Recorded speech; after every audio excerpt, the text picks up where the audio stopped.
Good morning বন্ধুরা, তো welcome to my mini blog. তো এই মিনি ব্লগটা তোমাদের সাথে একটু শেয়ার করবো বলে ভিডিওটা করে রেখেছি। তো প্রথমেই গিয়েছিলাম হলো অফিসে, তো অফিস থেকে বাইরের প্লেসটা তোমাদের একটু দেখিয়ে দিলাম। তো ভীষণ যানজট হয় এই রাস্তাটা, তাই তোমাদের সাথে একটু শেয়ার করলাম। একদম মেন রাস্তা এটা। তো তারপরে আমরা গিয়ে একটু বসেছিলাম, সেদিন একটু ডক্টর দেখানোর ছিল, তোমাদের বলেইছিলাম আমি ভীষণ অসুস্থ। আর এই অসুস্থতার কারণে আমাকে ডক্টরের কাছে রোজ যেতে হচ্ছে। তো যাই হোক, এখানে গিয়েছিলাম, তো এখানে আমার এক্সরে ডেট ছিল সেদিনও, তো তাই এক্সরে করতে গিয়েছিলাম।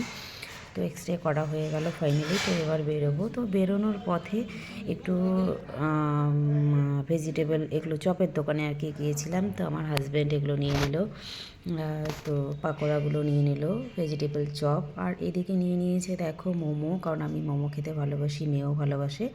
তো যাই হোক, আমরা এগুলো সমস্ত কিছু নিলাম। এবার নিয়ে ওখানে খাবো না যেহেতু, তো সব কিছু নিয়ে আমরা বাড়ি চলে আসলাম। তো বাড়িতে যেহেতু সবাই রয়েছে, সবার সঙ্গে একসঙ্গেই বসে আমরা সবাই খাবো, তো যার জন্য এগুলো সব বাড়িতে নিয়ে আসলাম। আর দেখো, সমস্ত প্লেটে আমি বেড়ে নিয়েছি, আর বেড়ে নিতে নিতেই দেখো সবাই একটা একটা করে নিয়ে নিচ্ছে, তো খাওয়া হয়ে যাচ্ছে। তো আমরা সবাই এভাবেই একসাথে বসে সন্ধেবেলা টিফিনটা করে নেব। তো আমাদের সন্ধেবেলার টিফিন হয়ে গেল। তো এবার আমি রাত্রের মেনু তোমাদের দেখাবো। এগুলো কাল রাতের মেনু ছিল। তো এগুলো ছিল মোরলা মাছ, তোমরা কেউ চেনো কি না কমেন্টে বলো। তো এগুলো খেতে আমরা খুব ভালোবাসি। তো মোরলা মাছটা আর কি ভাজা করা হয়েছে। তো সবাই খেতে খুব ভালোবাসে, আর আমার মেয়ে একদমই খায় না। তো যাই হোক, আমরা তো খেতে ভালোবাসি, তো এটা করা হয়েছে। আর রয়েছে হলো এখানে দেখো আলু, তারপরে লাউয়ের খোসা, আরও পেঁয়াজকলি, এগুলো সব একসঙ্গে ভাজা হয়েছে।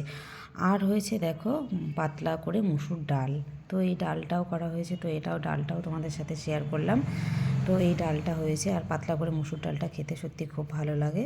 তো এটা রান্না হয়েছে। আর কি রান্না হয়েছে সেটা তোমাদের সাথে শেয়ার করব। তো চলো এটা দেখো। তো এখানে হচ্ছে মাটন, তো মাটন রান্না করব। তো মাটনে দেখো আমার মাটনটা রান্না হচ্ছে। তো যেহেতু আমি এখন অসুস্থ, সেরকম রান্নাবান্না ঠিকঠাক করতে পারছি না, তো আমার মা এসেছে, মাই রান্নাবান্না করছে। তো তোমরা দেখতে পাচ্ছ যে এই যে মাটনটা করছে। তো মাটনটা আমি প্রথমে ভেবেছিলাম একটু যখন রান্না করছে সেটার ভিডিওটা করব, তো আমি সেটা করতে পারিনি।